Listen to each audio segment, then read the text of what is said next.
कपिल देव जी से के उपदेश से देवहूति के मन में ज्ञान रूपी ज्योति प्रज्वलित हो उठी। जिस संसारी माया के पीछे वह भाग रही थी, उस संसारी माया से उसका मन उचाट हो गया, मोह भंग हो गया।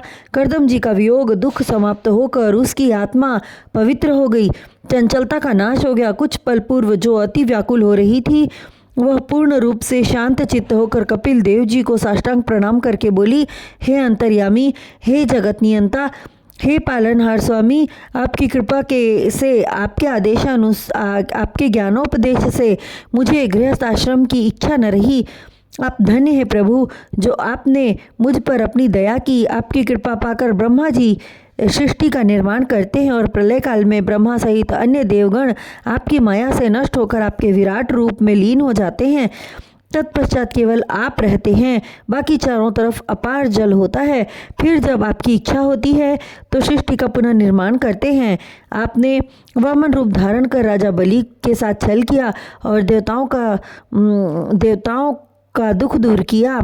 नरसिंह अवतार लेकर अपने अनन्य भक्त दैत्य पुत्र बालक प्रहलाद की रक्षा की। वह बालक प्रहलाद के नाम से अमर हो गया। मत्स्य रूप धारण कर सप्तर्षियों को ज्ञान का उपदेश देते हुए उनकी नौका को महाप्रलय में खेते रहे।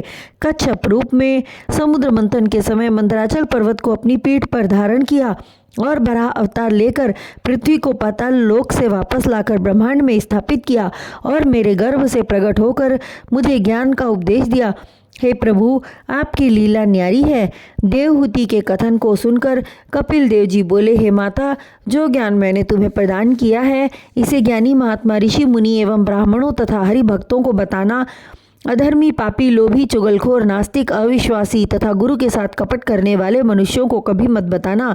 यदि मेरे कथन का उल्लंघन करोगी तो स्वयं भी अंधकार में जाओगी।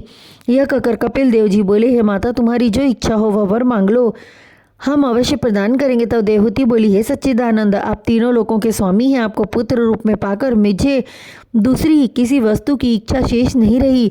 तब कपिल देव जी वहाँ से ईशान कोण की तरफ प्रस्थान कर गए और देवहूति भी सारी संसारी माया को त्याग कर सरस्वती नदी के तट पर बैठकर पूर्ण श्रद्धा के साथ प्रभु के नाम का अखंड जाप करने लगी।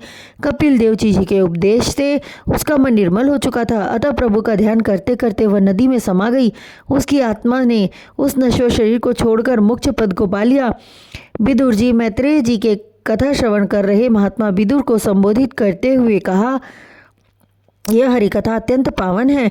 जो मनुष्य शांत मन से प्रभु के चरणों का ध्यान करते हुए सुनेगा, संसार में सुख भोग कर मृत्यु के पश्चात प्रभु के परम धाम को प्राप्त होगा।